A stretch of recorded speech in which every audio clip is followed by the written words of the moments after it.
close your eyes and listen to the air in Jerusalem, 1160s.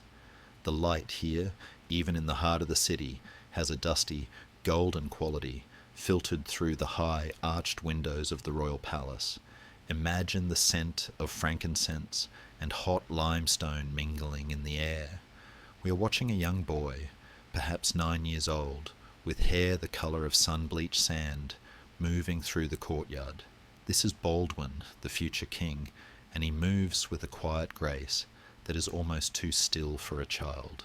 He is energetic, yes, but when he falls, he picks himself up without the satisfying thud of a scrape.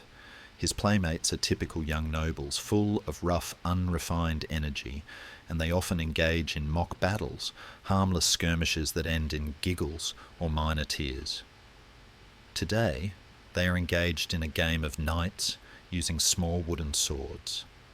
Baldwin's arm is accidentally caught in a vice-like grip by another boy who digs his nails in, hard, playfully, trying to force him to drop his weapon. The other boy is surprised when Baldwin does not react. There is no wince, no sudden jerk of the muscle, no complaint. His face, already somewhat serious for his age, remains entirely composed, perhaps even a little puzzled by his friend's effort. This moment is not lost on the scholar who is responsible for shaping the young prince's mind, William of Tyre. William, a man whose observations would later etch Baldwin's life onto the pages of history, is watching from the cool, shaded recess of a loggia. He is the archbishop and one of the most intellectually curious men of the age, and his eyes, sharp and practiced in reading the subtle truths of man and faith, pick up this eerie anomaly. He approaches the boys after the game concludes, his movements slow and deliberate, designed not to alarm. William asks Baldwin to show him his arm. The skin is visibly marked by the deep crescent-shaped indentations of fingernails, yet the boy reports only a vague pressure, like something heavy touching him, but absolutely no pain.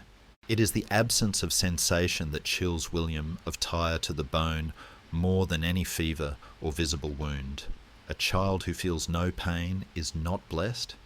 He is marked. Historians still argue whether William immediately recognized the affliction as Hansen's disease or leprosy in that specific moment. The early stages were often subtle, manifesting as numbness or discoloration, easily dismissed by the uneducated. But William was highly educated, a meticulous observer of both the physical and moral world. He knew the ancient texts and the descriptions of the Great White Death, from the Book of Leviticus to the medical treatises of the Byzantine world. He did not rush to judgment. He began a subtle, fearful examination. He applied heat, then cold, then a sharp prick to the affected area. The result was always the same: a beautiful, bright young prince, utterly unaware of the injury being inflicted upon his own flesh. It is in this silent, terrifying diagnosis that the tragedy begins to unfold. The Kingdom of Jerusalem, a fragile Christian outpost surrounded by hostile power, was about to be entrusted to a body that was already beginning its slow, private surrender to decay. The discovery was kept a profound secret, hidden even from many within the royal household. Imagine the weight of that knowledge resting upon William of Tyre's shoulders. He knew he was training a sovereign who, by all existing societal and religious laws, should have been cast out or confined to a leprosarium, a segregated community established outside the city walls. Yet, how could he, a man devoted to the continuation of the kingdom, allow the line of succession to be broken, especially for such a minor? Baldwin was the last male heir of King Amalric. The cruel irony here is that the very lack of pain that first revealed the disease allowed Baldwin to continue his rigorous training, riding, fencing, Latin, and strategy without complaint. While other boys might cry out during a particularly tough lesson, Baldwin simply absorbed the punishment, physically and intellectually, making him seem resilient, even superhuman to those who did not know his secret. The sensory atmosphere of this quiet, dreadful reveal is essential to our story. Feel the coolness of the palace stone beneath your bare feet. Hear the gentle rhythmic drip of water from a nearby fountain. A small, mundane sound counteracting the monumental fear being held in William's heart. He never told King Amalric directly until the evidence became undeniable years later, perhaps hoping, praying, that the early numbness was just a passing ailment.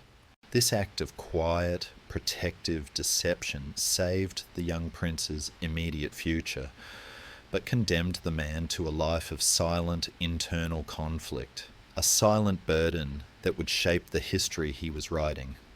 It's a funny thing about secrets, isn't it? They rarely hurt the person they are about, but they absolutely ruin the people who keep them. William of Tyre, the man who recorded Baldwin's great victories, became the first and most intimate witness to his slow defeat. This profound connection gives his chronicle the primary source for much of what we know, its intensely emotional, almost heartbreaking tone. As the sun sets on this day, the young prince sleeps soundly, his affected arm lying still on the silk sheets, the future of the fragile Crusader kingdom secured for the moment by a silence born of terrible news. The gentle light of the Jerusalem palace shifts from the warm gold of childhood to the stark white of responsibility. Only 4 years separate the quiet discovery of his affliction, and the momentous day the crown of the kingdom of Jerusalem is placed upon Baldwin's head.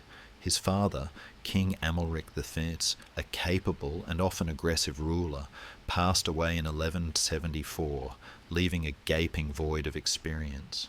The transition was abrupt, unsettling, and accompanied by the hushed, knowing fear of those few who understood the secret the young king carried.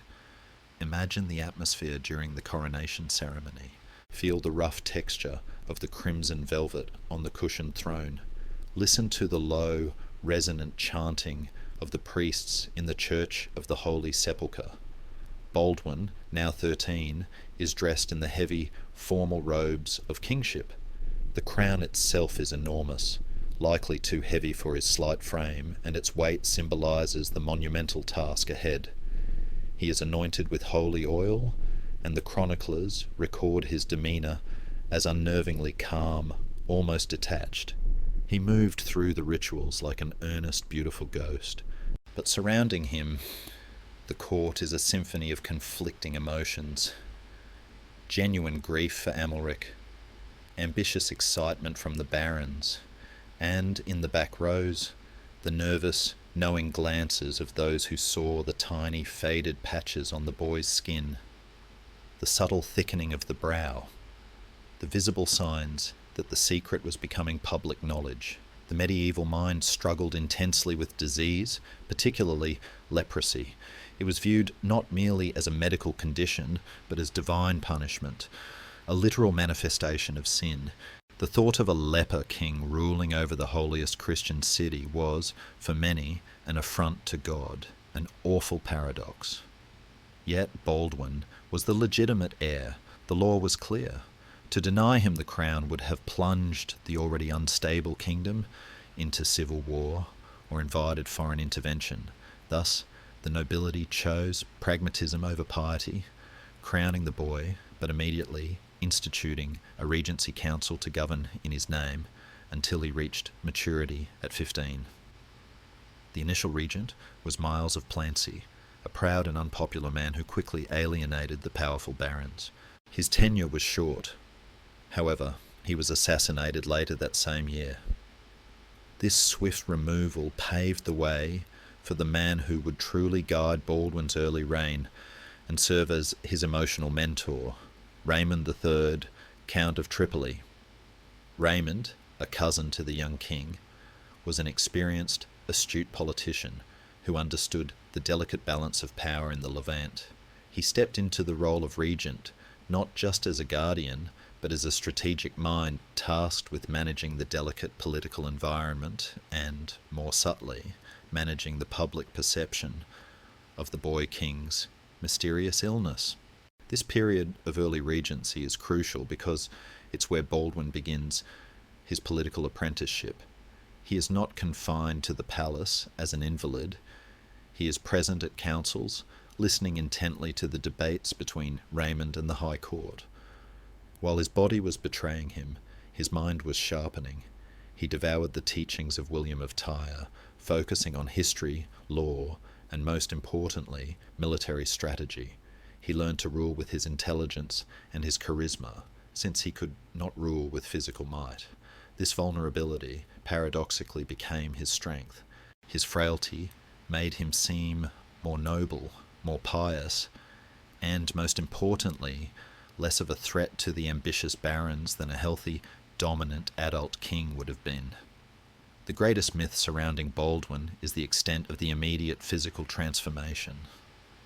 Unlike later cinematic depictions, his leprosy was likely of the less destructive tuberculoid type in his youth, or at least progressing slowly.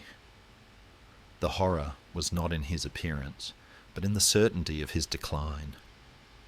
He didn't transform into a monster overnight. He was a beautiful boy with a ticking clock inside his skin.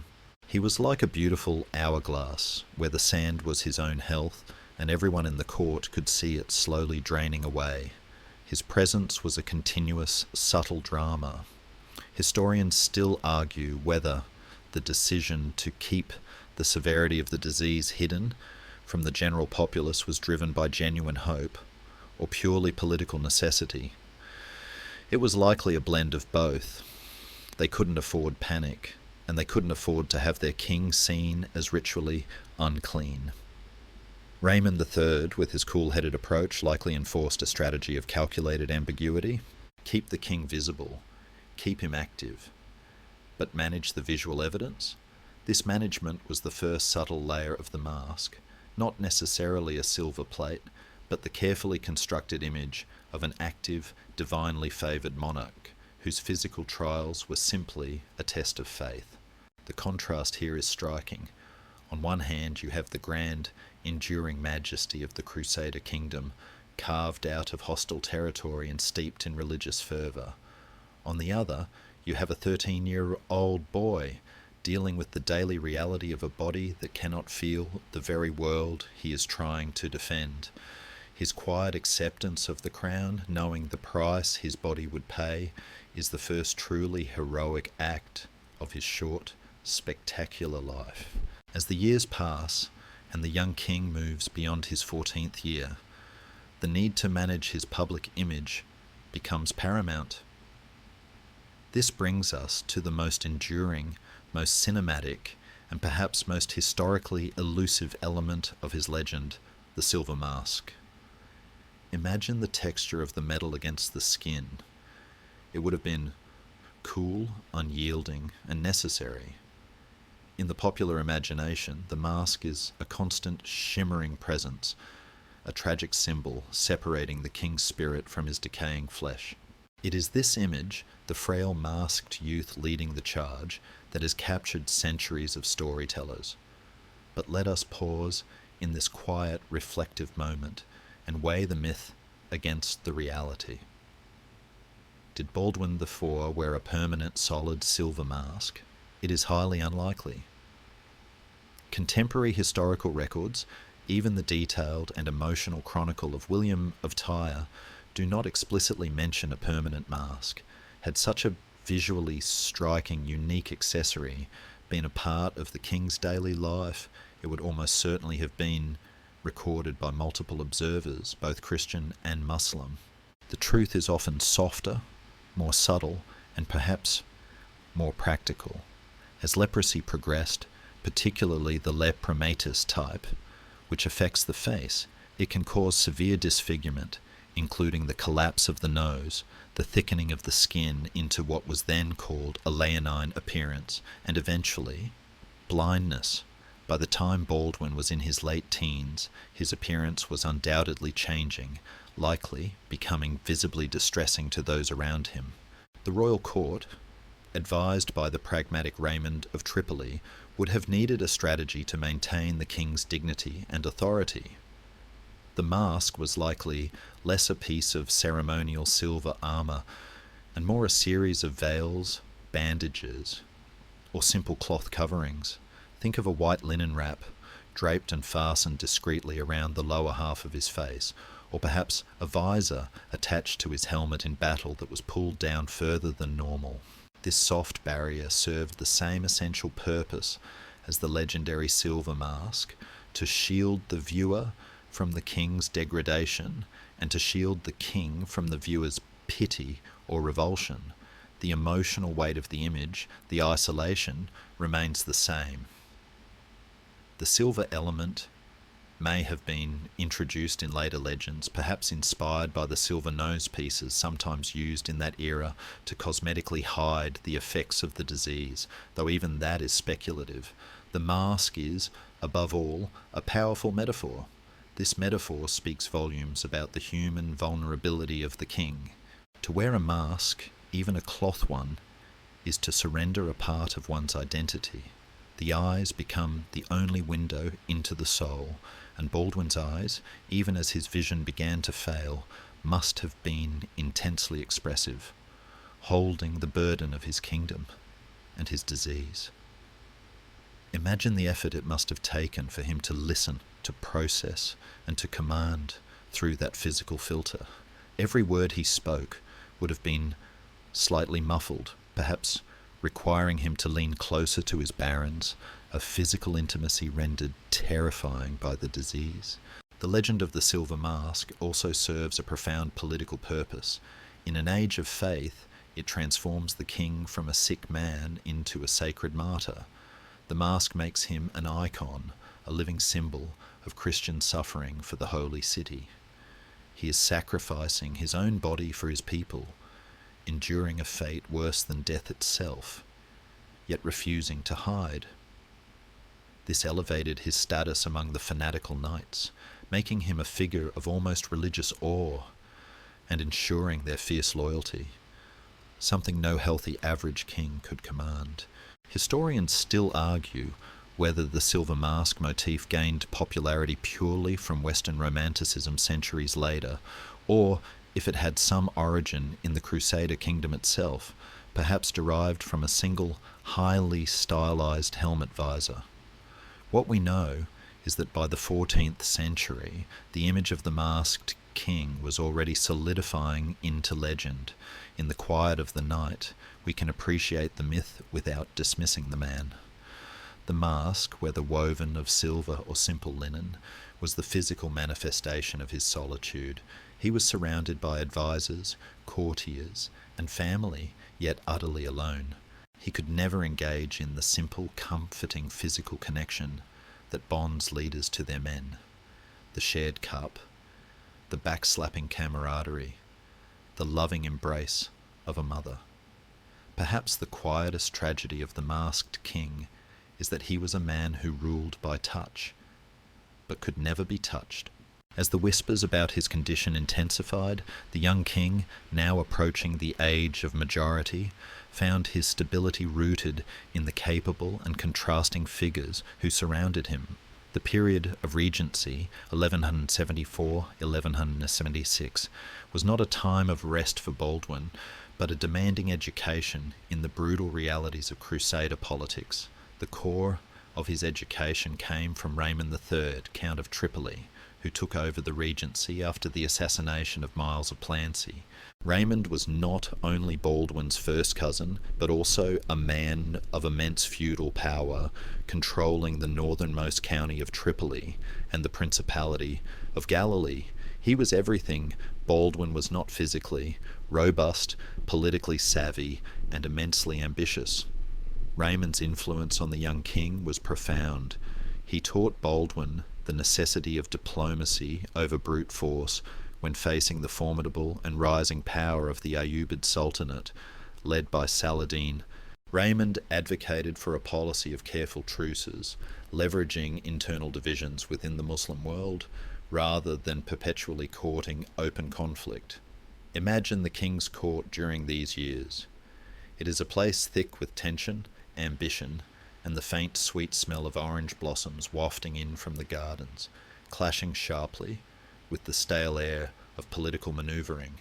Baldwin, seated on his throne, would have been a silent observer, his pale, steady eyes, before the leprosy affected his vision, taking in the drama. He was learning how to identify the true loyalists from the self-serving opportunists. This early training was invaluable, giving him a preternatural wisdom that belied his age and deteriorating health. He had to become a brilliant judge of character because he could not afford to be betrayed. However, the regency was also a period of deep internal division that would plague Baldwin for his entire reign. Jerusalem was geographically small but politically vast, split between two main factions. The Ibelline faction, the establishment, led by Raymond III and the powerful Ibelline family. They were the established nobility, favouring peace, diplomacy and intermarriage with local Byzantine and Armenian Christians. They were the pragmatists, the Courtenay-Lusignan faction, the Hawks, later rallied around his mother, Agnes of Courtenay, and his sister, Sibylla, and the newcomers from the west, particularly the ambitious Guy of Lusignan. This faction was more aggressive, favouring war, expansion, and a strict Western European approach to the faith. They were the idealists, often recklessly so. Historians still argue whether Raymond III's regency was entirely altruistic, or if he quietly harboured the ambition to seize the throne himself, especially given the king's terminal illness. The evidence is ambiguous. Raymond certainly acted competently to secure the kingdom, but his subsequent actions, particularly his attempts to control the marriage of Baldwin's sister Sibylla, suggest a vested personal interest in the line of succession. Baldwin, despite his youth and his growing illness, showed his first flashes of independent will by the time he reached his majority at age 15 in 1176. His first act as independent king was a military one, a daring raid across the border into Muslim territory near Damascus. It was a clear, bold statement to his barons. The Leper King is not a puppet. He may have needed physical support, but his mind was his own. The humorous side of this political tangle often emerges in the sheer absurdity of the court's gossip. With the king unmarried, unwell, and the fate of the dynasty resting entirely on his sister Sibylla, the court became a veritable 12th century dating show. Every ambitious knight from Europe descended upon Jerusalem, eager to marry the heiress and secure the crown. It must have been exhausting for Baldwin, trying to run a war and select a brother-in-law simultaneously. Who knew ruling a kingdom involved so much marital matchmaking? This is where his mother, Agnes of Courtenay, re-enters his life. Divorced from his father and now married to a prominent baron, Agnes was a beautiful, politically astute woman who had a fiercely protective and intensely partisan relationship with her children.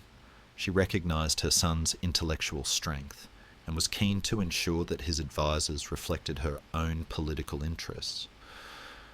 She helped elevate men she trusted to key positions, including her brother, Jocelyn III of Edessa, and later, the disastrously reckless Guy of Lusignan. This dynamic tension between Raymond's caution and Agnes's ambition provided Baldwin with a constant high-stakes lesson in governance. He learned to play these factions against one another, utilizing the very instability of his court off as a political tool. He was the only one who could truly command the obedience of both camps, not through force, but through his moral authority and the painful realization that he was the last sacred link to the legitimate Crusader line. The desert air of Jerusalem, warm and dry, seems to press down on the fragile balance of power, forcing the young king to mature faster than any boy should. If Raymond of Tripoli was the pragmatic political shield for young Baldwin, then William of Tyre was the king's intellectual conscience, and eventually his most compassionate chronicler.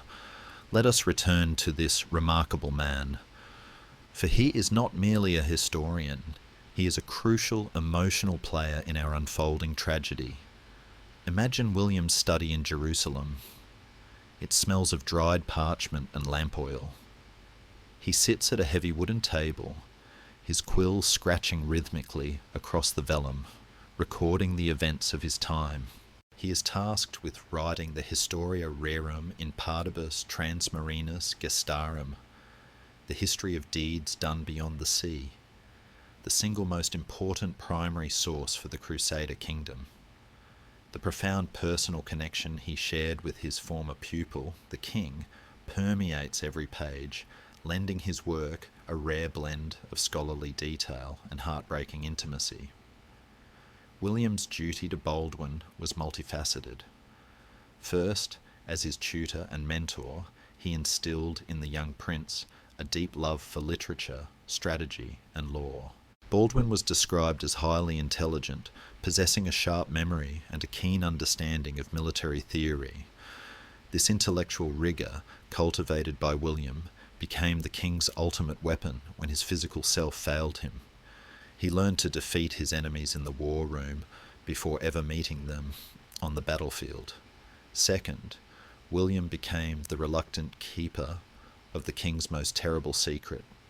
After identifying the early signs of leprosy, William faced an impossible moral and professional dilemma.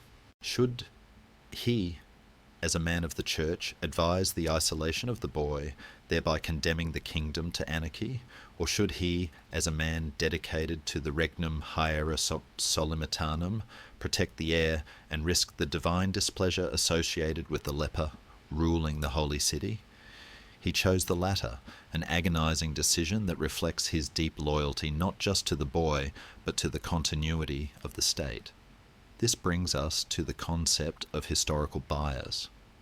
William's account is magnificent, but we must listen to it with a gentle, questioning mind.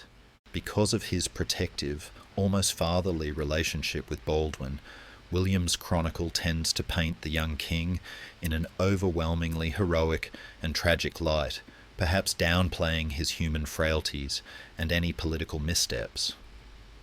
Conversely, he is often sharply critical of Baldwin's opponents, particularly the king's mother, Agnes of Courtenay, and her ambitious, often foolish, allies like Guy of Lusignan. William saw them as destabilizing forces who exploited the king's illness for their own gain. Historians still argue whether William's fiercely negative depiction of Agnes of Courtenay is entirely fair.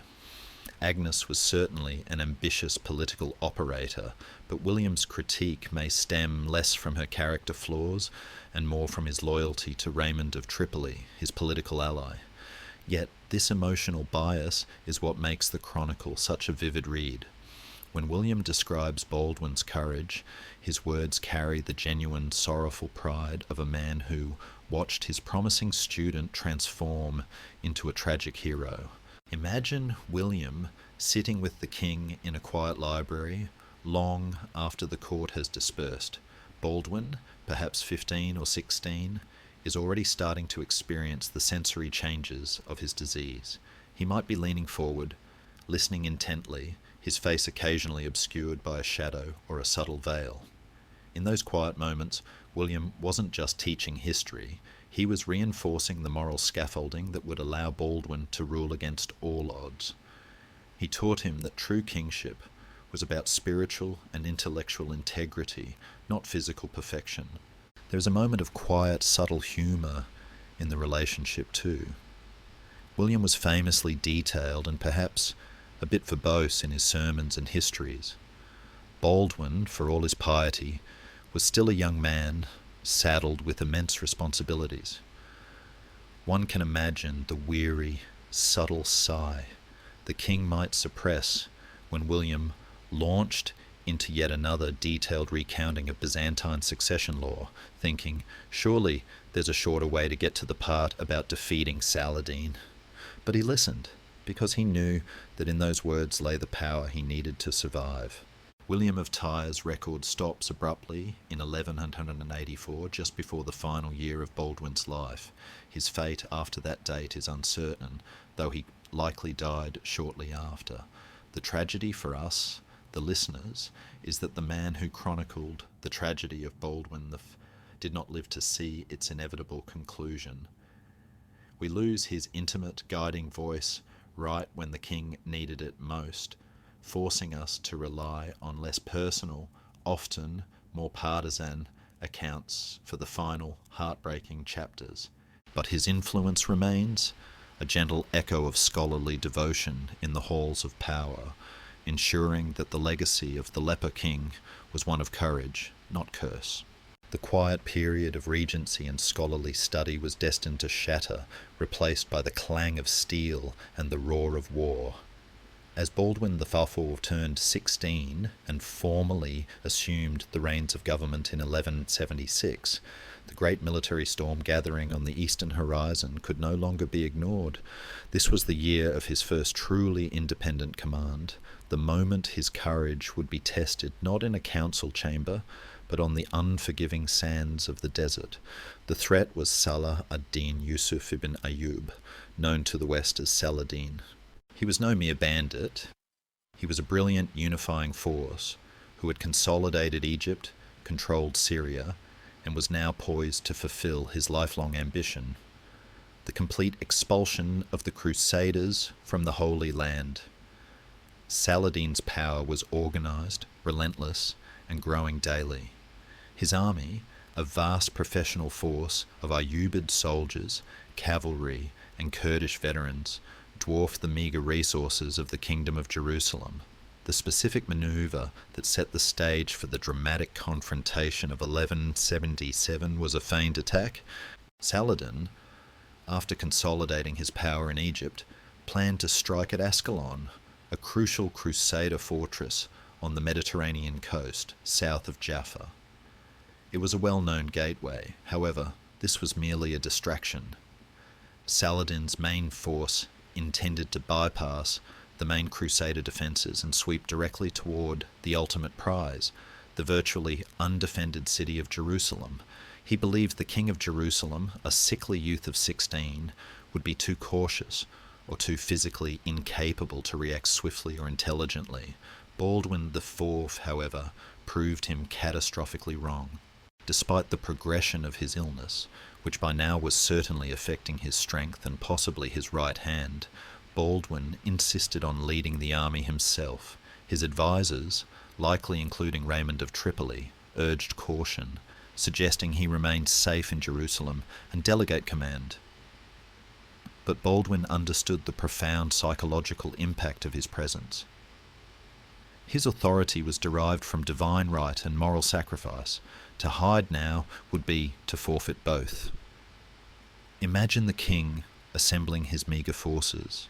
The atmosphere is tense, the air thick with the smell of leather and sweat.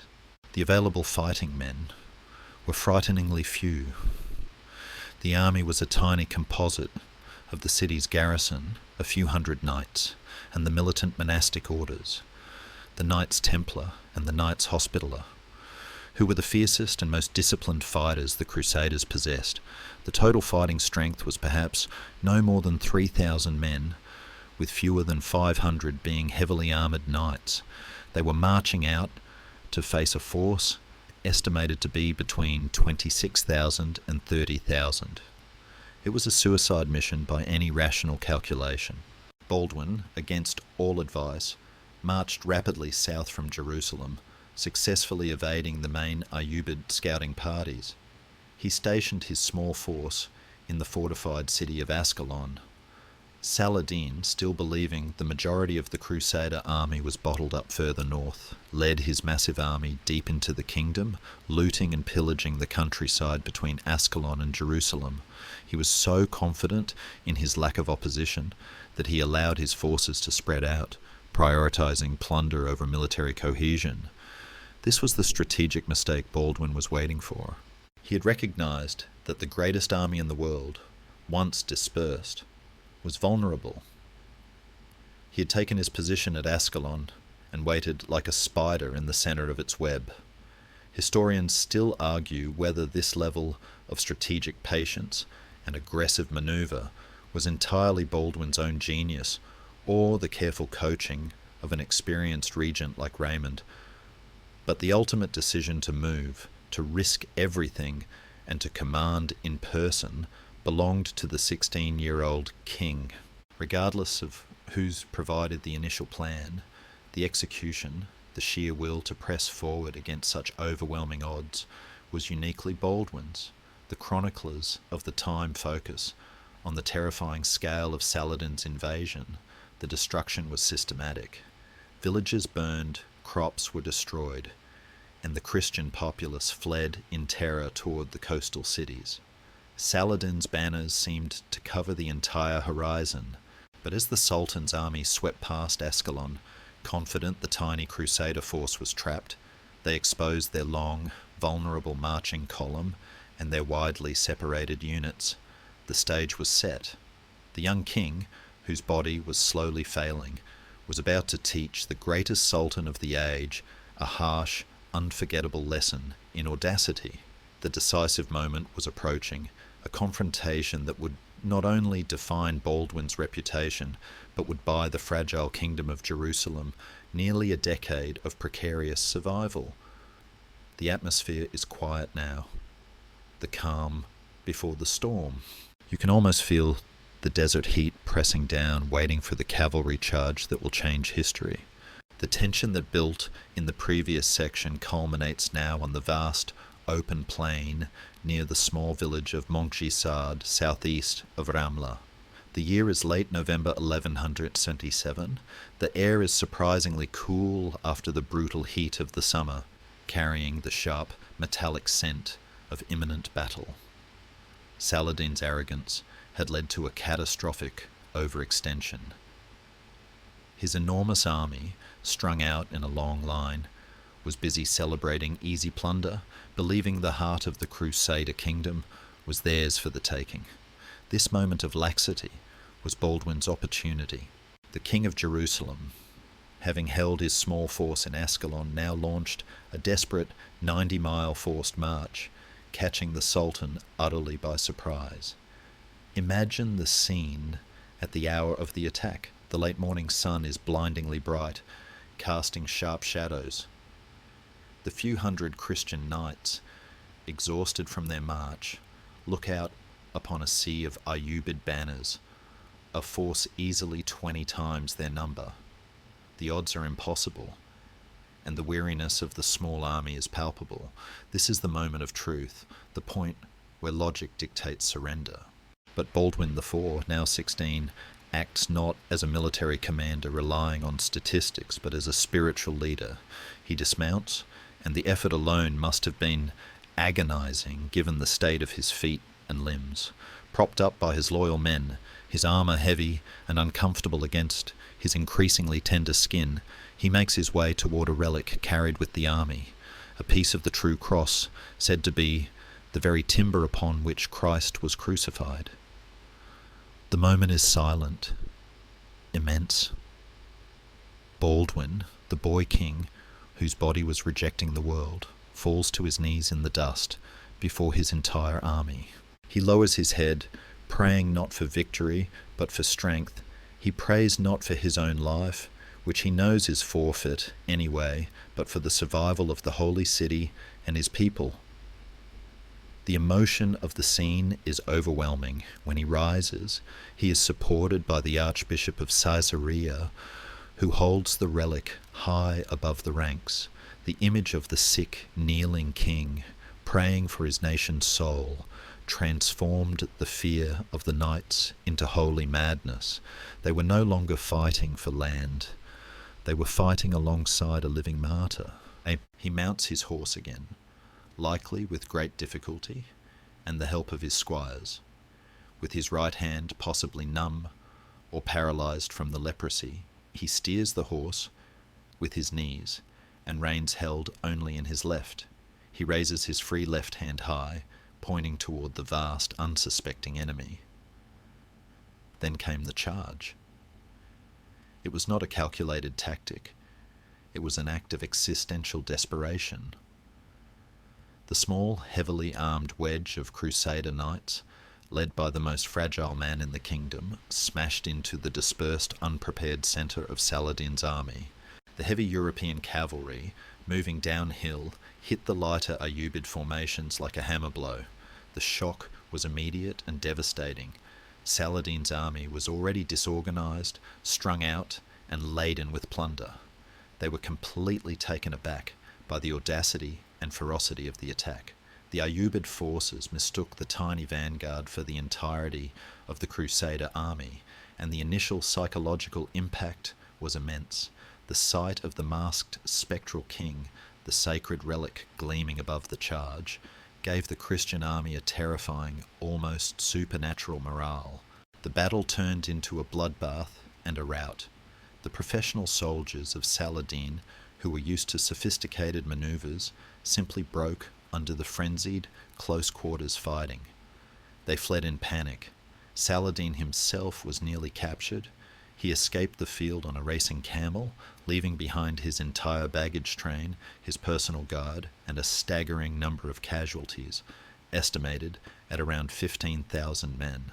It's a small historical chuckle to imagine Saladin, the great conqueror, making a truly undignified exit on a camel, frantically fleeing a teenage boy who couldn't even feel his own feet. Montgisard was not just a victory, it was a miracle. It was a testament to the power of morale over overwhelming numbers. It demonstrated that behind the silver mask was a tactical mind and an indomitable will that Saladin had grievously underestimated. This single day made Baldwin IV a legendary figure in both East and West. He had not only defended his kingdom, but had personally defeated the greatest military leader of the age in a decisive pitched battle. Historians still argue whether the timing of Saladin's defeat was more due to his own tactical negligence, spreading out his forces, or the sheer genius and courage of Baldwin's counterattack. It was undoubtedly a combination, but the factor that shifted the balance was the king's presence. The Leper King's charge was the catalyst that transformed a desperate gamble into an immortal victory, securing his kingdom's immediate future through sheer, painful force of will. The aftermath of Montgisard was a moment of profound reflection across the entire Levant. The silence that fell over the desert was heavy, filled with the ghosts of Saladin's fallen elite. For the Crusader kingdom, it was a sudden, exhilarating reprieve, a confirmation of divine favour. But for Saladin, the great Sultan, the defeat was not merely a military loss, it was a deeply personal and spiritual humiliation, inflicted by a mere boy who was supposedly cursed. Imagine Saladin in his camp in the days immediately following the rout. The atmosphere would be one of stunned, heavy silence, punctuated only by the low murmuring of generals and the necessary but grim duties of accounting for the dead. Saladin was a man renowned for his piety, his intelligence, and his calm demeanour, but he would have been consumed by a searing mixture of strategic frustration and grudging awe. He had underestimated the enemy, not just tactically, but spiritually. He had faced the full, desperate force of a kingdom fighting for its existence, led by a king whose presence on the battlefield defied all rational expectation. The profound truth that emerged from Montgisard was that Baldwin IV was not merely an opponent, he was a phenomenon. Saladin was too astute a leader to dismiss the victory as mere luck. He recognized the rare quality of the boy king's spirit, an iron will inhabiting a body of fragile clay. This recognition led not to heightened hatred, but to a strange, almost classical respect that permeated the relationship between the two rivals throughout Baldwin's remaining years. This respect was rooted in mutual chivalry, a code of honour that existed even between warring medieval faiths. Saladin valued courage and commitment, and Baldwin displayed both in abundance. The Sultan recognised that this youth, whose fate was sealed by a slow, agonising disease, chose to spend his remaining time not in hiding or self-pity, but but on horseback, in armour, leading his people. This was a king, in Saladin's eyes, worthy of his full attention and worthy of courtesy. We see evidence of this respect in the subtle diplomatic exchanges that followed Montgisard. Instead of immediately launching a campaign of revenge, Saladin entered into a series of truces and negotiated ceasefires with Baldwin. These truces often benefited the Christians, giving them crucial time to rebuild their armies and fortify their castles. While Saladin was likely using this time to consolidate his forces elsewhere, Syria and Mesopotamia, the willingness to deal directly and honourably with Baldwin speaks volumes. Historians still argue whether Saladin was intentionally giving Baldwin breathing room out of genuine respect, or if he simply calculated that the Christian king's illness would eventually solve the Crusader problem for him, making a costly, immediate campaign unnecessary. The answer is probably both, interwoven.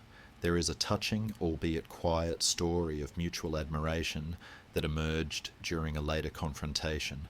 After a failed attempt by Baldwin to relieve the fortress of Crac des Chevaliers in 1182, the Muslim forces briefly trapped the Christian army in the field. Baldwin, now facing worsening illness, cleverly organised a defensive manoeuvre that baffled Saladin's generals. Saladin, observing the move from a distance, reportedly sent word across the lines that he was genuinely impressed by the young king's continuous resourcefulness. It's a small anecdote, but it paints a picture of two extraordinary men, bound by the strange duty of war, acknowledging each other's unique genius. It makes you think that perhaps their ongoing rivalry was the only true friendship the lonely king ever really had. This respect from the mighty Saladin served a crucial purpose for Baldwin domestically. It cemented his authority.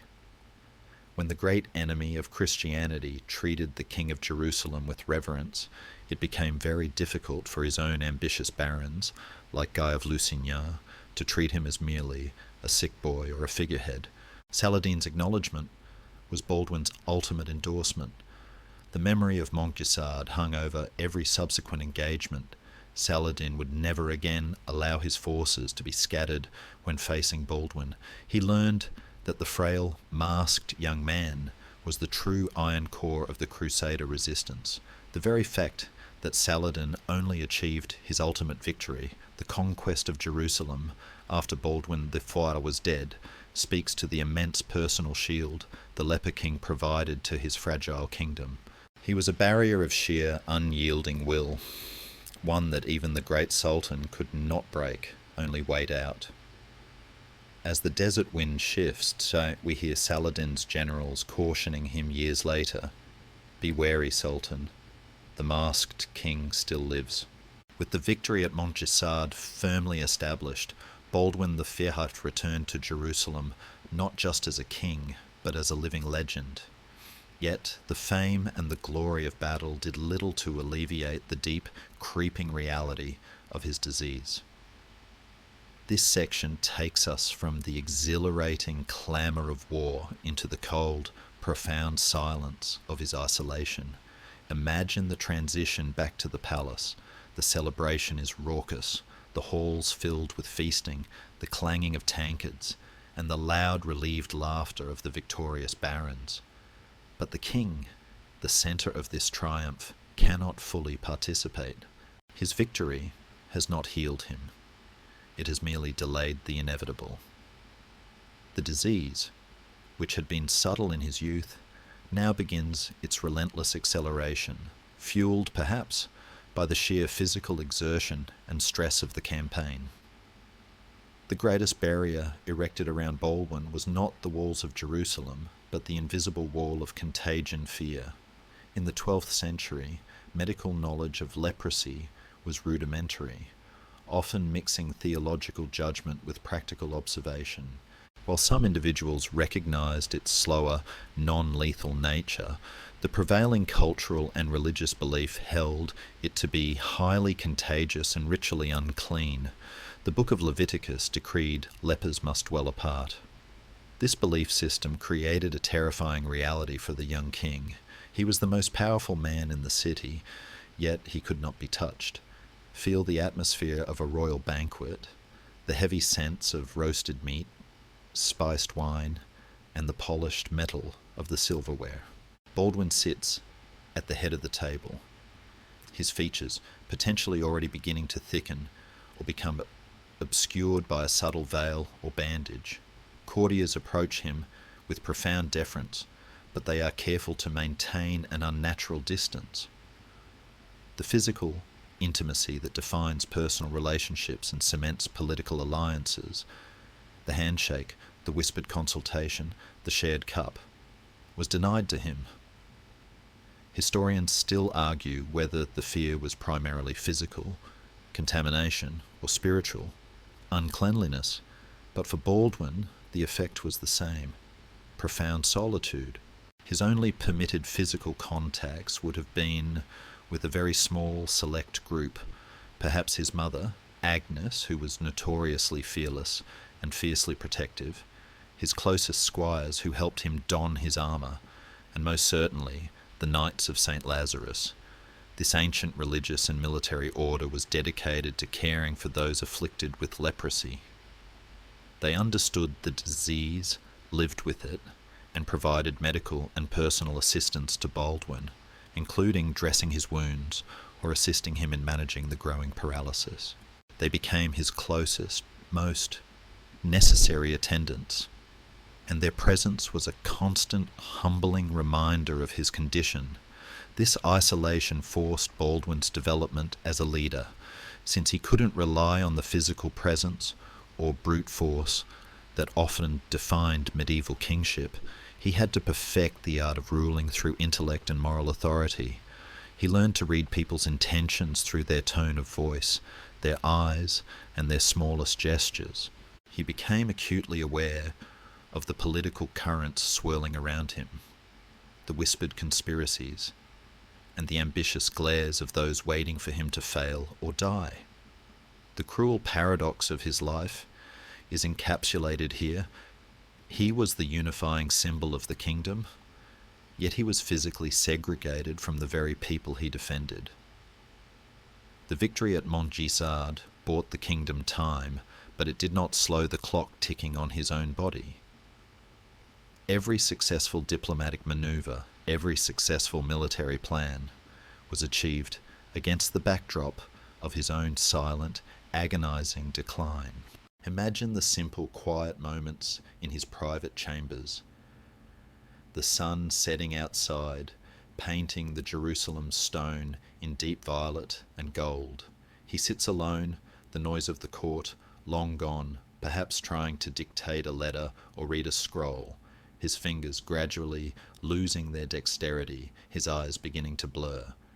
This is the true cost of his kingship, the forced, unnatural loneliness. If he had a dog, it would have been the world's most fiercely loyal dog, but even it probably had to learn to not lick his hand. A small, gentle moment of humour to soften the gravity. It is during this period of growing isolation that the court's focus shifts dramatically from Baldwin's direct rule to the single, most critical factor for the kingdom's future, succession. Who will wear the crown after the Leper King?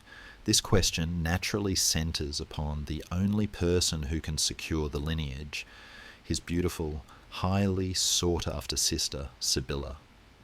The king's physical decay forces the ultimate political and emotional burden onto his sister, beginning the next, most divisive chapter of his reign. His body may have been a prison, but his mind knew the game had to continue. The clock was ticking, visible not on a wall, but in the slight, devastating changes in the king's face and hands. With Baldwin IV's body failing, the need to secure the line of succession became the single, most divisive issue in the Kingdom of Jerusalem. The weight of the kingdom now shifted onto the shoulders of a young woman, Princess Sibylla, Baldwin's beautiful, ambitious, and politically central sister. Sibylla was the perfect marital prize. She was the legitimate heiress, the only direct link to the royal lineage, after the Leper King. Her hand in marriage was, effectively, the key to the throne. The constant swirling pressure to marry her off quickly and to the right man transformed the court into a cauldron of political intrigue. Imagine the atmosphere in the royal chambers.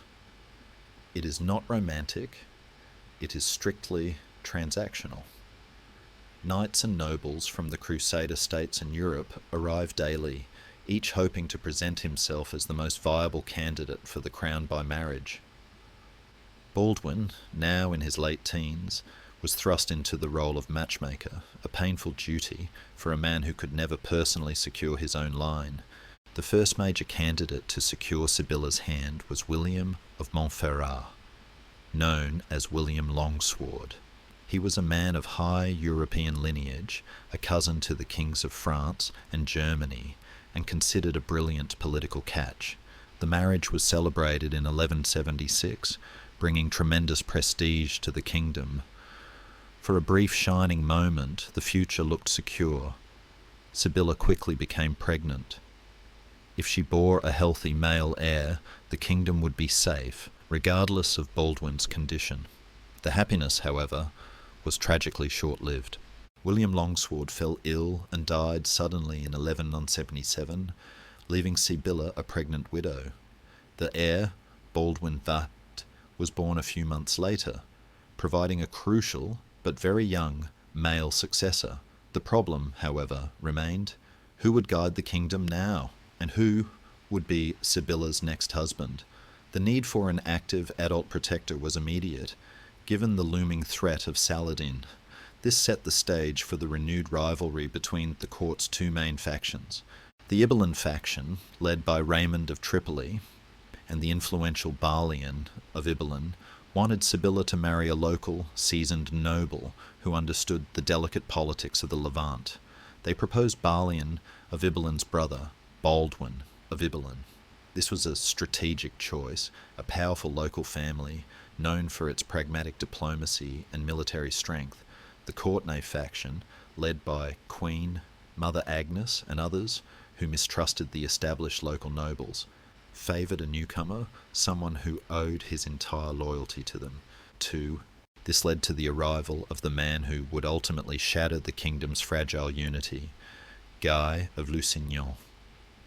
Guy, a tall, handsome, but rather reckless knight from Poitou, arrived in Jerusalem as something of an adventurer.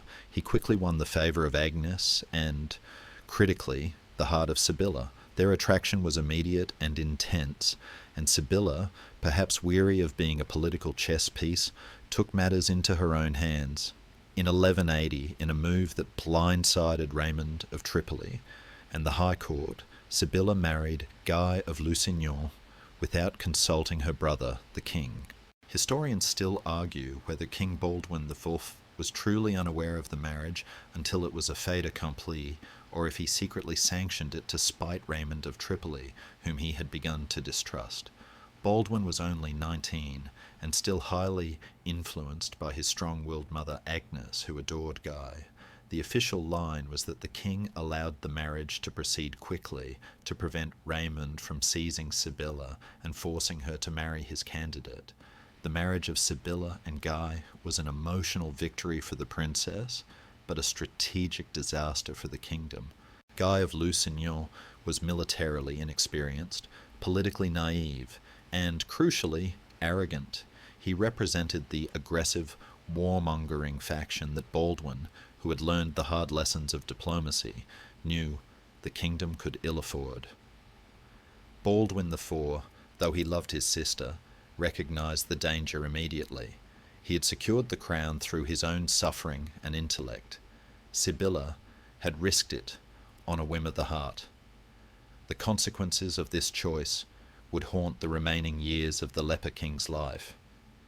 The kingdom was now fiercely divided, led by a king who was slowly dying and served by a potential successor, Guy, whom he deeply and correctly mistrusted. The hasty secret marriage of Sibylla and Guy of Lusignan in 1180 was a spark that ignited a deep political fire, fracturing the kingdom of Jerusalem at its most vulnerable time. For Baldwin IV, now grappling with the escalating physical toll of his disease, this marriage felt like a personal betrayal, a foolish gamble with the destiny he was sacrificing his own life to protect. Imagine the atmosphere in the High Court immediately following the announcement. It was no longer a place of solemn council, but a stage for barely concealed fury. Raymond III of Tripoli and the influential Ibelline family, the pragmatic, established nobility, were outraged. They viewed Guy as an adventurer, a lightweight whose reckless ambition was entirely unsuited to the life-or-death realities of the Levant. Raymond argued that Guy was not only a poor choice for a consort, but potentially a traitor who would use his marriage to seize power from the frail king. Baldwin IV, despite his mother Agnes's support for Guy, shared the deep misgivings of the Ibelin faction. He saw in Guy a dangerous impulsiveness, the kind of rash Western zealotry that failed to understand the need for delicate diplomacy with Saladin. The king recognized that his only power lay in his moral authority and strategic judgment, and Guy possessed neither. The situation soon moved from political tension to open feudal warfare. In 1182, Baldwin, increasingly disgusted with Guy's arrogance and growing political influence, made him regent. This appointment was a test, but Guy failed spectacularly. He refused to follow the king's orders, particularly concerning military discipline and respecting truces with Saladin's client states. Guy's most infamous act was encouraging a vassal, Raynald of Châtillon, to raid Muslim caravans that were travelling under the protection of a treaty. Raynald of Châtillon was a notorious figure, known for his cruelty and blatant disregard for truces. A true hawk who believed only in endless war and plunder, he would raid pilgrim and trade caravans, provoking Saladin beyond endurance. When Saladin, adhering to the peace treaty with Baldwin, sent envoys to demand restitution for Raynald's crimes, Guy, acting as regent, refused to restrain his vassal. Baldwin IV was furious. This act of aggression, carried out in his name, threatened to destroy the carefully constructed network of truces that the Leper King had painstakingly built. It was a direct insult to his authority, and more dangerously, an open invitation for Saladin's massive army to renew its holy war. In a dramatic and immensely difficult act of statecraft, Baldwin, despite his deteriorating health, publicly stripped Guy of the regency. He summoned the High Court and made it clear that Guy was unfit to rule. This decision was a testament to the king's dedication to the safety of his kingdom over his own family ties.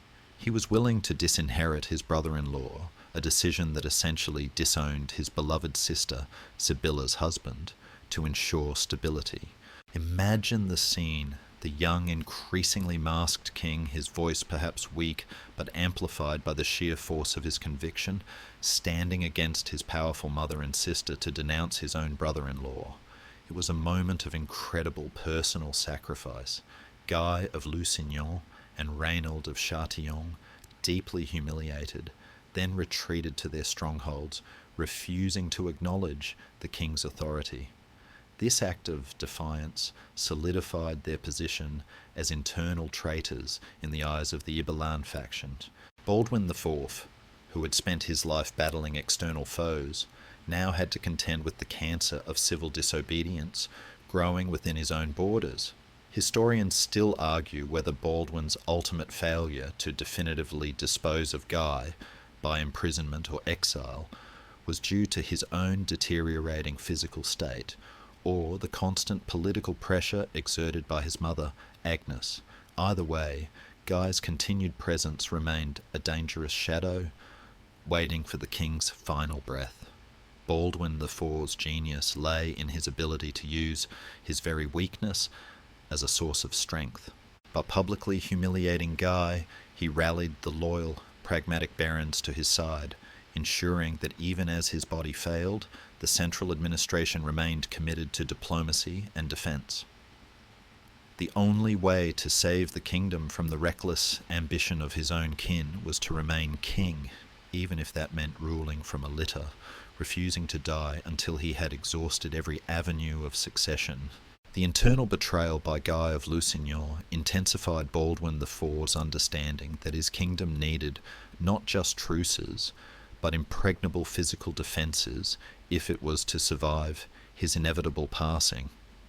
This realisation led to one of his most aggressive and controversial moves, the construction of the formidable border fortress known as Chastelet, or the Castle of Jacob's Ford, in 1178. Imagine the location, the extreme northern end of the Sea of Galilee, where the River Jordan flows out of the Hula Valley.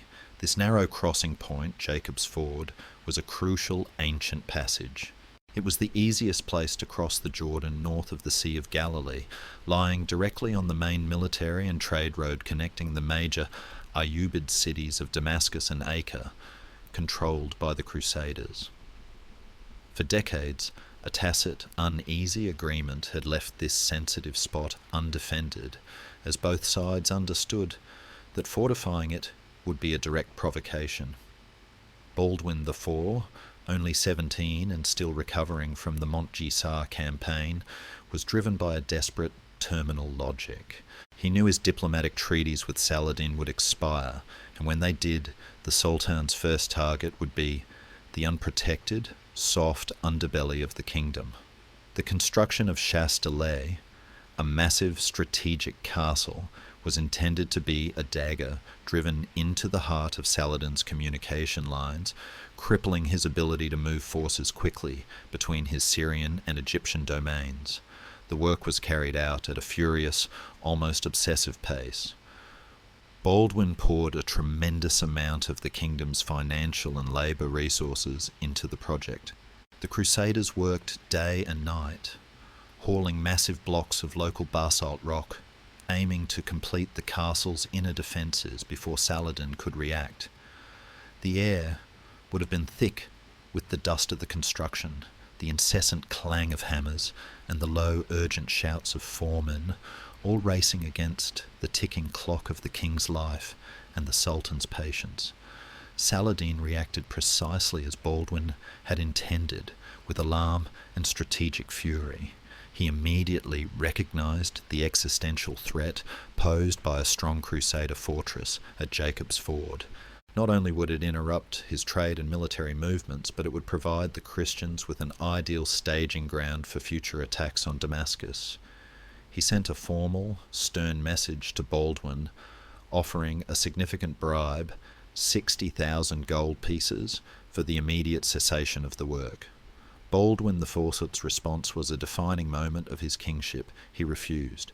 This refusal demonstrated his strategic clarity and his unyielding commitment to long-term security over immediate wealth. He was not interested in temporary truces. He was building a permanent shield for his kingdom. The inevitable consequence was a direct military confrontation in 1179. Saladin, having exhausted all diplomatic options, led a massive siege force to Jacob's Ford. The resulting siege of Jacob's Ford was a brutal and destructive affair.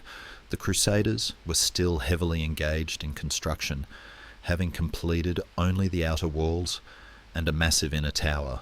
Saladin employed a terrifying piece of engineering, mining. His engineers tunnelled beneath the castle walls, bracing the tunnel with timber, and then setting the timber on fire. The inferno caused the ground above to collapse, bringing a section of the walls down. The heat and smoke were so intense that the Crusader defenders, despite a desperate defence, were overwhelmed. The tragic end to this ambitious project was the immediate and brutal execution or enslavement of the entire Christian garrison. The castle was destroyed, and Saladin ensured that the strategic crossing was razed so thoroughly it could never be rebuilt. Historians still argue whether the Jacob's Ford project was a brilliant strategic vision ruined by bad luck, the timing of Saladin's immediate response, or a reckless overreach that unnecessarily provoked the Sultan. Baldwin's foresight was correct. The location was key, but his resources were insufficient to hold the position against Saladin's overwhelming strength. Despite the loss, the episode solidified Baldwin's reputation as a ruthless, calculated strategist. He gambled aggressively, pushing the boundaries of the fragile peace. He forced Saladin to commit vast resources to the north, momentarily relieving pressure on the rest of the kingdom. But the failure of Chastelet was a hard lesson. Even the king's most brilliant plans could not overcome the simple arithmetic of manpower and time, two resources the Leper King was rapidly running out of. The devastating loss at Jacob's Ford in 1179 forced a painful reassessment of the kingdom's position. Baldwin IV, having gambled and lost, understood the need to consolidate and recover. He returned to the careful diplomatic policy he had learned from Raymond of Tripoli, seeking a temporary cessation of hostilities. This brought about a period dominated by a tense, precarious truce with Saladin, a period where the king fought his most personal and unwinnable battle against the relentless enemy within, his own body. Imagine the atmosphere in Jerusalem during these years, c. 1180, 1182. It is a time of nervous peace, a quiet that is more unsettling than the noise of war. The daily life of the kingdom continues. Markets trade, pilgrims arrive, churches ring their bells. But everyone knows this is a loan of time, not a lasting solution. The air itself feels weighted with expectation and dread. Baldwin IV, now around 19, was entering the most challenging phase of his disease. The early subtle numbness had given way to more pronounced visible changes. The sensory toll was escalating. The leprosy began to affect the ocular nerves, leading to progressive and terrifying blindness. The disease also targeted the peripheral nerves in his hands and feet, resulting in paralysis, muscle atrophy, and the gradual disintegration of tissue. The truce with Saladin, which was often broken and patched up again, was a masterpiece of diplomatic endurance on Baldwin's part. He wasn't negotiating from strength, he was negotiating from a position of absolute weakness, yet he maintained his dignity and authority. He played the internal political divisions of the Muslim world, the lingering rivalries between Saladin's Egyptian and Syrian holdings against each other. His message was always clear: though I am sick, my will is not broken, and the cost of war against me will be high. Historians still argue whether Saladin respected Baldwin's truces because of his noble qualities, or simply because Saladin needed the time to focus on his own internal consolidation, especially his campaigns against the Zengid rulers in northern Syria, like those in Mosul and Aleppo. It was likely a pragmatic calculation on Saladin's part. Why expend his elite forces fighting a terminally ill king when that king's disease would soon deliver the kingdom to him for free? The answer lies in the middle. Saladin respected Baldwin enough to honour agreements when it was strategically convenient, but his ultimate goal remained the elimination of the Crusader States. For Baldwin, the truces were not a time of rest. They were a time of escalating physical agony and political urgency. He had to be constantly vigilant against his own court. The disgraced Guy of Lusignan and his ally, Reynold of Châtillon, continued their reckless provocations despite the peace treaties. Reynold's infamous raids on wealthy Muslim caravans moving through Transjordan were not just criminal acts, they were calculated attempts to force Saladin's hand, hoping the king's death would occur during the ensuing chaos. Baldwin IV, unable to ride or even stand for long periods, had to use his few moments of health to personally deal with these threats. In 1183, following one of Reynold's most egregious violations, Baldwin, in a remarkable act of defiance, attempted to lead an army to the south to enforce his will. His physical decline, however, was now undeniable. He attempted to take the field, but the chroniclers describe the scene with heartbreaking detail. The king could barely sit on his horse, his eyes were failing, and his strength was gone. He had to be carried on a litter, a simple stretcher, during the march. This was the moment where the truth of his condition became impossible to ignore for the entire army. He was forced to turn back, handing over command to the reliable Raymond of Tripoli. This physical failure was a political victory for the Hawks, signalling to Guy and his allies that the king's active reign was nearing its end. But it was also a moment of intense emotional resonance. Imagine the quiet dignity of the king, lying prone on his litter, refusing to stay safe in the palace, determined to be present and to command even as his body dissolved. The emotional toll of this decline, far greater than any financial burden, was the king's final gift to his people, a willingness to suffer publicly for their safety. The years following 1180 marked the final heartbreaking descent into physical paralysis and disability for Baldwin IV. The Leper King's war against the external enemy, Saladin, was effectively over, replaced by a much crueler war against his own mortal coil. He was now 20 years old, an age when most kings are consolidating their power. Baldwin was watching his power, his very ability to move and see, dissolve into the air. Imagine the king's private chamber in the palace, now transformed into a kind of medical ward, though still maintaining the austere dignity of royalty. The subtle, chilling changes noted by William of Tyre years ago are now stark and undeniable. The leprosy has progressed to the point of severe motor and sensory neuropathy. First, the eyes. The disease had attacked the ocular nerves, leading to progressive blindness. The world for Baldwin was fading into a deep, perpetual twilight, occasionally pierced by hazy, indistinct shapes. For a king whose greatest weapon was his intellect and his keen strategic observation, the loss of sight was a spiritual catastrophe.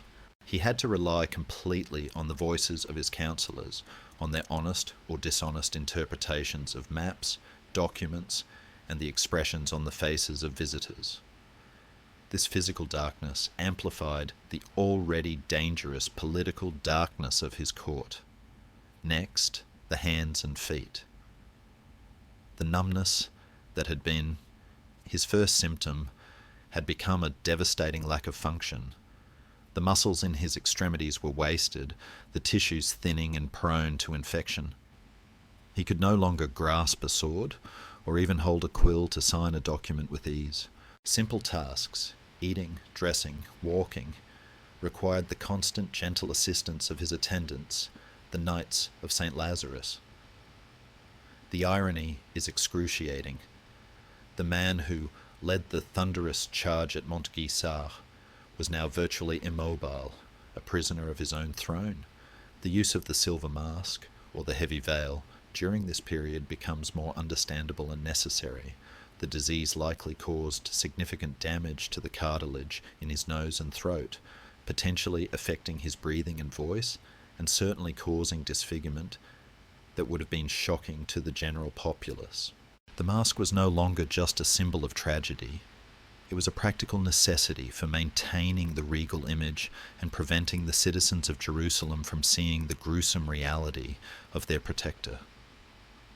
This stage of decline often brought with it immense physical pain, even if the early symptoms were numbness. The secondary complications, infections, nerve damage, and the strain on his remaining healthy muscles would have made every moment a subtle torment. Yet, the chroniclers record that Baldwin bore this agony with remarkable patience and spiritual resilience.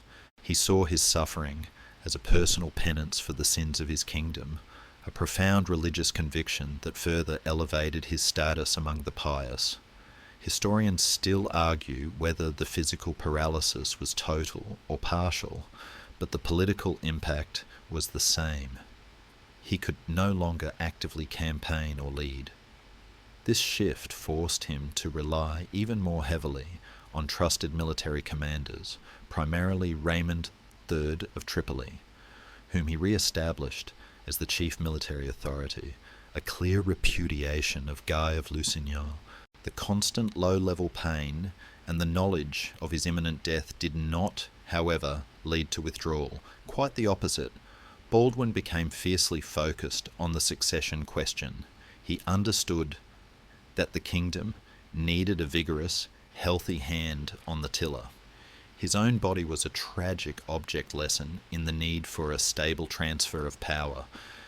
Imagine the king lying in state on his couch, dictating orders, his sightless eyes fixed on the ceiling. He is listening to the sounds of the city, the cries of vendors, the distant prayers, the rustle of papers in the hands of his scribes. His mind, still sharp, is compensating for the loss of his senses, turning his chamber into a quiet, intense centre of political gravity. It's a bizarre thought. The only thing still working perfectly in the king's body was his ability to hold a grudge against Guy of Lusignan. This is the ultimate paradox of Baldwin IV. At the very moment his body was most vulnerable, his political will became its fiercest. He refused to yield to the disease until he had exhausted every possible option to secure his kingdom's future. The unravelling of his body was merely the countdown to his final, most critical act of statesmanship. The physical decline of Baldwin IV reached its apex in the years leading up to 1183. The once bright, athletic young man was now transformed into an invalid, yet this physical collapse did not signal the end of his active reign. Instead, it ushered in the most poignant and powerful phase of his kingship, ruling from the litter. Imagine the logistical reality of warfare for a fully paralysed and visually impaired monarch in the 12th century. It was an unprecedented act of defiance against both the political norms of Europe and the physical reality of his disease.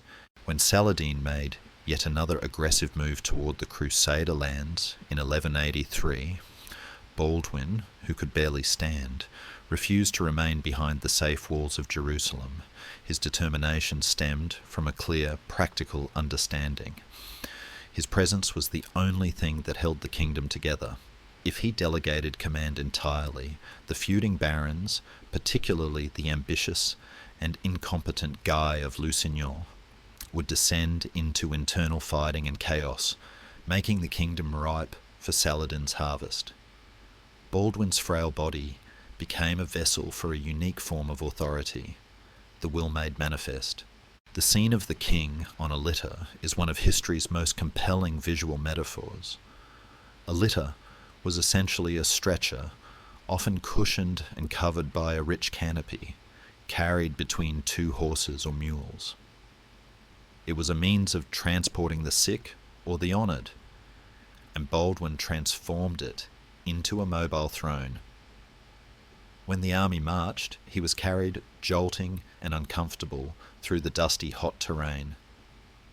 When the army camped, the litter was placed prominently in the centre, making him instantly visible, a fixed point of authority amidst the chaos of a military camp. Hear the sounds of the campaign, the clatter of armour, the snorts of the horses, the hushed voices of his close attendants, and overriding it all, the metallic whisper of his masked breath. The air would be filled with the dust of the march and the heavy medicinal scents used to dress his worsening wounds. His physical state dictated his command style. He could no longer lead the charge like at Montgisard.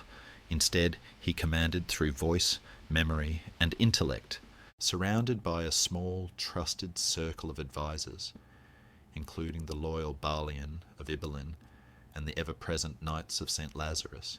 He would listen intently to reports from scouts, dictating orders based on his deep knowledge of the terrain and Saladin's known tactics.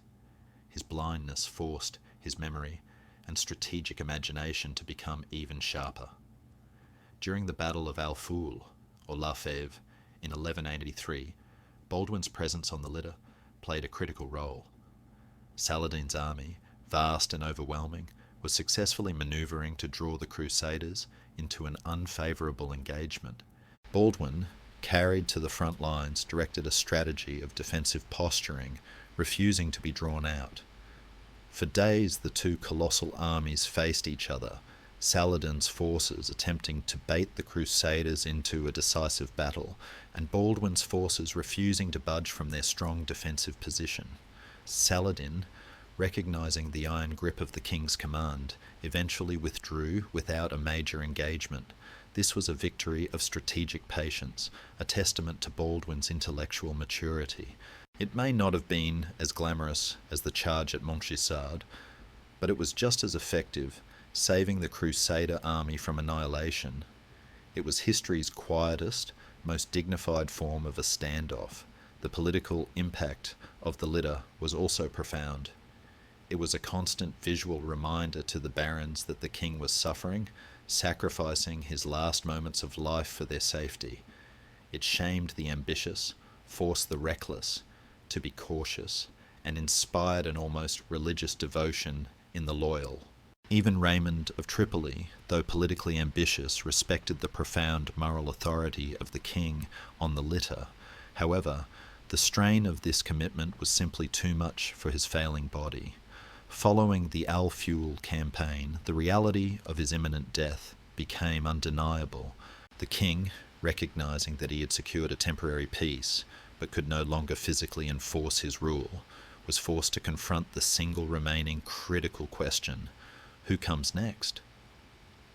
He knew he had to act decisively to block the disastrous ascension of Guy of Lusignan, even if it meant defying the natural order of succession. His next move would be his last desperate attempt to secure the kingdom's future. The return from the Al-Fuel campaign in 1183 marked a profound shift in the political landscape of Jerusalem. Baldwin IV, now utterly incapacitated, faced the final desperate challenge of his reign, engineering a stable and loyal succession while actively bypassing his sister Sibylla's reckless husband, Guy of Lusignan. The air in the palace thickened with conspiracy. The scent of political manoeuvring was sharper than any perfume. Baldwin understood that the most immediate threat to his kingdom was not Saladin, but the internal rot caused by Guy's ambition. Guy's actions had repeatedly threatened peace, and his general incompetence was now a matter of public record. To allow Guy to become king or regent would be a death sentence for the Crusader kingdom. The king, in his final acts of statesmanship, moved decisively to sever Guy's claim to power. The first step was a dramatic political coup. In late 1183, Baldwin called an assembly of the High Court and demanded that Guy of Lusignan resign the regency. When Guy, arrogant and defiant, refused, Baldwin escalated. He formally announced that he would deprive Sibylla and Guy of all rights to the succession and crown his 5-year-old nephew, Baldwin IV, the son of Sibylla and the deceased William Longsword, as co-king. Imagine the tension in the chamber. The sickly, blind king, propped up on his throne, his authority flowing purely from his sacred title, dictates the future of the kingdom. This decision was revolutionary. It bypassed the direct, legitimate claim of his sister, Sibylla, who was the natural heiress. Historians still argue whether this extreme action was fully legal under the complex feudal laws of Jerusalem, but Baldwin pushed it through based on necessity and his moral authority, arguing that the life of the kingdom superseded the inheritance rights of an individual. The crowning of the young nephew, Baldwin IV, was a brilliant, if desperate move. It solved multiple problems at once. It established a direct, legitimate male heir, the grandson of King Amalric II, securing the dynasty's continuity. Crucially, it neutralized Guy of Lusignan, who could no longer inherit the crown upon Baldwin IV's death because a new king was already crowned. This act of disinheritance was the Leper King's ultimate political masterstroke. However, a new problem arose. Who would guide the young child king? To ensure stability, Baldwin IV's regency was entrusted to Raymond III of Tripoli, the capable and experienced statesman whom Baldwin IV trusted, despite their occasional political differences. Baldwin also decreed that should the child die, the succession would be decided by a council of European monarchs, thus taking the decision entirely out of the hands of the divided Jerusalem court. The reaction from the disinherited pair, Sibylla and Guy, was immediate betrayal and open defiance. Guy retreated to his formidable castle at Ascalon and refused to attend court, effectively initiating a minor civil war. He spent the kingdom's remaining precious time and resources fortifying his own holdings against the royal authority rather than against Saladin. Baldwin IV, unable to besiege Guy's strongholds due to his health and the kingdom's dwindling resources, was forced to use his last vestiges of moral force. He led a small, symbolic expedition toward Ascalon, carried on his litter, demonstrating his intent to use force if necessary. Guy, realizing that fighting the dying sacred king would cost him all legitimacy, finally conceded and appeared before the court to submit. His submission, however, was purely for show. His ambition remained unchecked, a cancer waiting for the moment the king's pulse finally stopped. This entire episode is a testament to the king's terrifying focus. He was in the final stages of a debilitating, agonizing disease, yet his mind was sharp enough to stage a complex, politically risky power transfer. He was using his very imminent death as leverage, a final moral weapon to secure the future. It's a funny thought, isn't it? A king who was actively managing the moment of his own death better than some people manage their living affairs. The weight of the crown, even as he was dying, remained paramount. He successfully navigated the most dangerous of all medieval crises, a succession crisis, by sheer, painful force of will. But the stage was set for the final, tragic unravelling. The year is 1184, and the life of Baldwin IV is now defined by its brevity. Having successfully neutralised the political threat posed by Guy of Lusignan, the king's final, desperate hope for the kingdom rested entirely on the small, delicate shoulders of his 5-year-old nephew, the newly crowned co-king, Baldwin IV. Imagine the ceremony, a blend of profound solemnity and unsettling fragility. The young child, dressed in robes far too grand, stands before the High Court in Jerusalem. The crown placed upon his head must have felt enormous. His coronation was an act of raw political manipulation, but one born of necessity and love.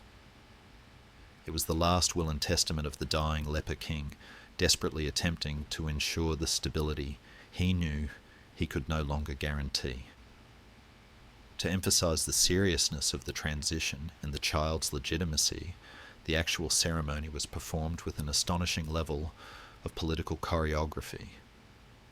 The influential patriarch Heraclius anointed the child. Then, in an incredibly poignant and powerful gesture, Baldwin IV himself, despite his near-total paralysis, raised the child onto his shoulders, presenting the young king to the gathered court and the people. This act, described by the chroniclers, was agonizing for the dying king, but it visually cemented the transfer of power.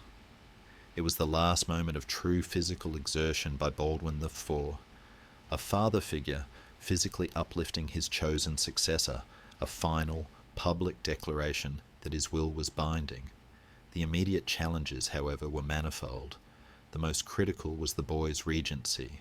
Baldwin IV, determined to keep the reins of power out of the hands of the ambitious Lusignan faction, entrusted the care of the child and the governance of the kingdom to his longtime rival and trusted general, Raymond III of Tripoli.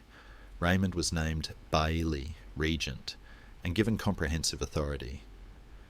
This was a final clear statement from Baldwin IV about who he trusted to secure the future, not family ties, but proven capability. The terms of the regency were fiercely pragmatic. Raymond would rule until Baldwin V reached the age of 10. At that point, the child's guardianship would pass to his maternal uncle, Jocelyn the She of Edessa, Baldwin IV's own uncle, who was less politically divisive.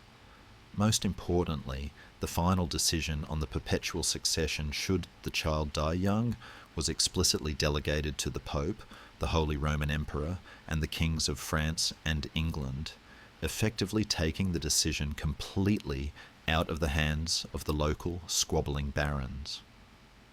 This arrangement was the Leper King's ultimate masterpiece of political architecture. He used his death as a weapon against chaos. By distributing the future authority so widely, he guaranteed that no single faction, especially not Guy of Lusignan, could easily seize control when his heart finally stopped beating. Historians still argue whether Raymond III of Tripoli accepted the regency out of selfless duty or calculated ambition. He certainly gained immense power, but he also took on the impossible task of governing a deeply fractured kingdom while constantly monitoring Saladin and managing the internal resentment of the Lusignan faction. Raymond's subsequent actions, marked by diligence and strategic truce-making, suggest he honoured the spirit of Baldwin IV's final wishes.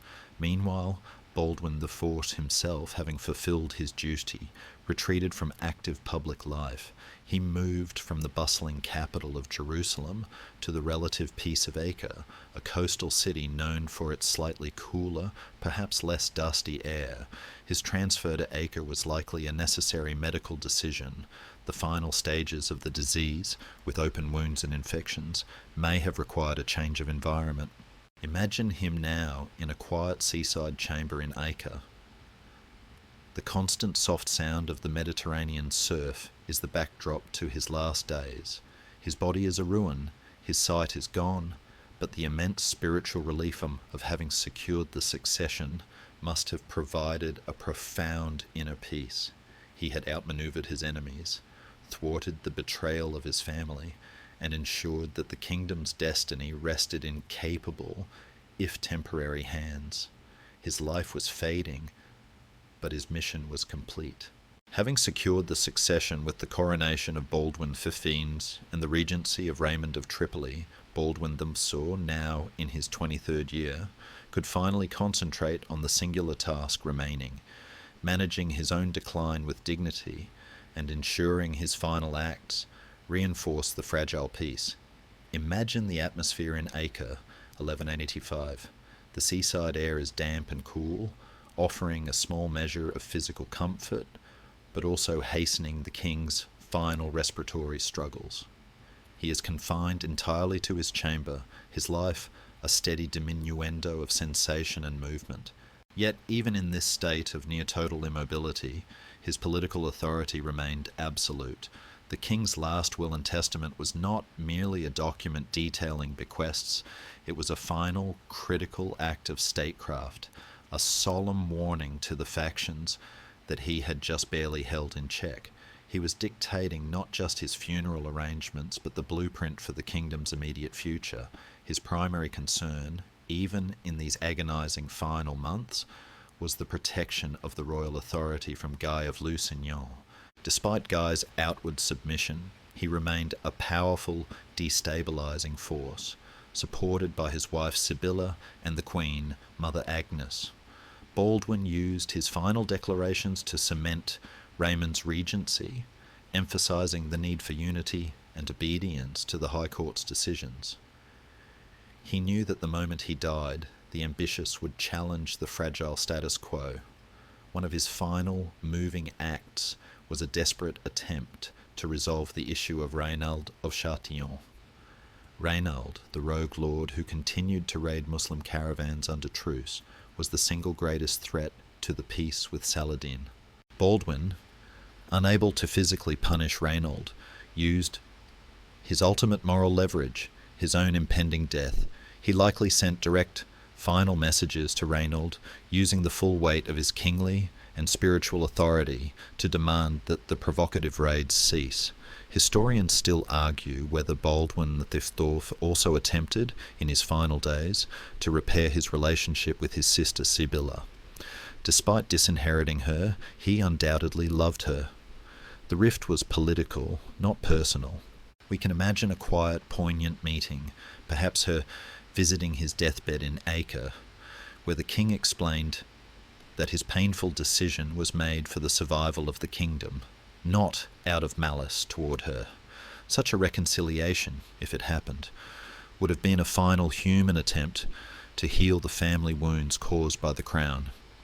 The financial details of his will, too, spoke volumes. He provided for the church, for the military orders, and for the necessary administration of the realm. But most importantly, he ensured that his successor, the child Baldwin IV, was fully funded and supported, making Raymond III's regency financially viable. It's a tiny dark chuckle to think that the last thing the king wanted to deal with was the kingdom's outstanding invoices, even on his deathbed. His death was imminent, and the preparations for the transition were intensely observed by both Christian and Muslim spies. Saladin's agents were certainly aware of the king's failing health, and they likely relayed meticulous reports back to the Sultan's court. The end of Baldwin IV was not just a medical certainty, it was a military countdown. Saladin was consolidating his forces, knowing that the iron will of Jerusalem was about to be extinguished. The profound emotional resonance of this period lies in the king's spiritual clarity in the face of his physical chaos. He maintained his role as the kingdom's moral compass right up to his last breath. He'd been given a short, cursed life, and he chose to use every moment of it to serve his God and his people. He was the only king in memory who truly used his own mortality as a strategic tool. He transformed his disease from a mark of shame into a source of sacred authority. As the life drains from the king, the atmosphere in Acre becomes hushed, waiting. The long, impossible reign of the Leper King is drawing to its inevitable, tragic conclusion. The city is readying itself for mourning, but the ambitious are readying themselves for the power struggle. Baldwin IV has done everything he can. Now, the fate of the kingdom rests on the fragile life of a child and the solemn promise of a regent. The end came quietly, far from the battlefields and the tumultuous debates of the High Court. The long, agonizing vigil finally broke in the early months of 1185 as the fragile spring air began to warm the coastal city of Acre. Baldwin IV, the Leper King, passed away at the age of 24. Imagine the hour of his death. It is not marked by a sudden, jarring event, but by a deepening stillness. The chamber is quiet, dimly lit by oil lamps, even during the day. His breathing, already shallow and laboured from the complications of the disease, simply ceases. There is the profound immediate silence that follows the departure of a great soul, a silence that seems to hold the very air of the kingdom in a fragile suspension. His passing, though long anticipated, still carried the weight of a monumental loss. For 12 years, Baldwin had ruled as the embodiment of Christian suffering and defiance. His constant visible battle against the disease had been the moral engine of the kingdom. He had provided the one thing the feuding barons could not, a sacred unity. The official response was one of profound, restrained grief. The king's body was prepared and brought back to Jerusalem for burial. Imagine the solemn procession along the dusty coast road and up the winding hills to the capital. The route would have been lined with weeping citizens and sombre knights, not just mourning a dead sovereign, but acknowledging the immense sacrifice he had made. He had literally given every piece of his body to the cause of the Holy Land. He was buried in the Church of the Holy Sepulchre, the spiritual heart of the Christian world, alongside his father and other kings of Jerusalem. This final resting place was deeply symbolic, cementing his status as a royal and religious martyr. The tomb was simple, a reflection of the dignity and austere piety he maintained throughout his reign. The stone, cold and ancient, finally offered peace to the flesh that had known no rest. The atmosphere in Jerusalem was one of hushed transition. Baldwin IV had ensured a smooth transfer of power. Baldwin V was now the undisputed king, with Raymond III of Tripoli confirmed as the regent. The immediate danger of a succession crisis was averted, exactly as the dying king had planned, but the silence of the Christian camp was deeply noted by their rival. When the news of Baldwin IV's death reached Saladin's court, the reaction was not one of boisterous celebration, but of measured, profound respect. Saladin was a shrewd military mind, and he recognized the caliber of the adversary he had spent a decade fighting. He had fought kings and emperors, but he never faced a man who commanded so much with so little. The chroniclers record the heavy atmosphere in Saladin's camp. He had outlived his greatest rival, but he held no joy in the victory. Saladin understood that while the body of the Leper King was gone, the spiritual shield he provided for Jerusalem was gone with him. He had respected Baldwin as an equal, a man of courage and principle. The only thing that had prevented the full Ayyubid onslaught for years was the sheer, terrifying resolve of the masked king. Historians still argue whether Saladin felt true personal grief or if his reaction was purely a pragmatic recognition of the shift in the balance of power. It was likely a combination. The great Sultan, known for his own chivalry, had admired the boy who led a charge against his overwhelming army. Now, the main psychological and intellectual barrier to the recapture of Jerusalem was gone. Saladin's immediate actions were telling. He did not immediately break the existing truce. He maintained the peace for a short time, perhaps out of respect, or perhaps to gauge the stability of the new regime. He was patient, knowing that the kingdom, held together by one man's will, would inevitably begin to fracture under the stress of a child king and a regent. The silence that settled over Jerusalem after Baldwin IV's burial was not one of lasting peace, but one of anticipatory dread. The shield had indeed fallen.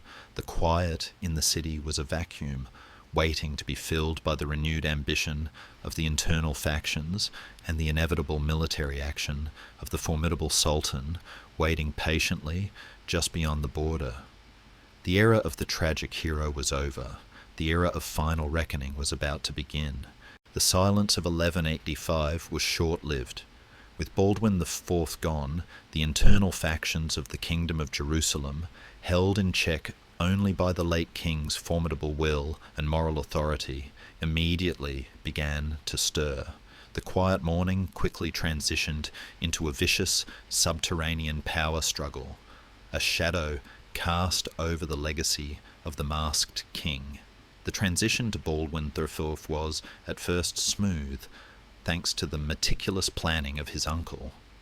Raymond I of Tripoli governed as regent, skillfully maintaining the fragile truces with Saladin. For a brief, shining moment, it appeared that Baldwin IV's final painful sacrifice had secured the kingdom. However, the forces of internal division proved more lethal than any external army. The child king, Baldwin III, was sickly and fragile, a vulnerability that was not unexpected but still devastating. He reigned for barely a year. In the summer of 1186, while under the care of his maternal uncle, Jocelyn III of Edessa, the 6-year-old child died. The death of Baldwin V instantly shattered the carefully constructed legal framework of Baldwin V's last will. The crown now fell into a constitutional abyss. The dying king's final instruction to refer the succession to the great European monarchs was sound, but the distance to Europe was vast, and the ambitious were local and impatient. Imagine the sheer audacity of the Lusignan faction. While Raymond of Tripoli, the regent, was honouring Baldwin IV's final request by convening the High Court in Tiberias, Sibylla and Guy of Lusignan launched a political coup in Jerusalem. They managed to seize control of the city and its treasury. The key to their success lay in Patriarch Heraclius, who was allied with the Lusignan faction. He He swiftly crowned Sibylla as queen, ignoring the dead king's will. Sibylla then, in an act of political manipulation that betrayed her brother's memory, crowned her despised husband, Guy of Lusignan, as king. They seized the crown by ignoring the last clear directive of the Leper King. This blatant disregard for Baldwin IV's final will fatally divided the kingdom. Raymond of Tripoli and the Ibelin faction, adhering to the deceased king's decree, refused to recognize Guy and Sibylla. They instead attempted to crown Sibylla's younger half-sister Isabella and her husband, a counter-coup that ultimately failed.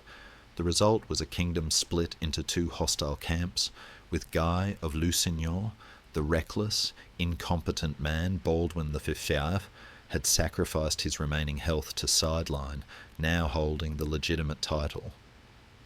This internal chaos was the opportunity Saladin had been patiently waiting for. He had spent years consolidating his vast empire, knowing the Christian clock was ticking.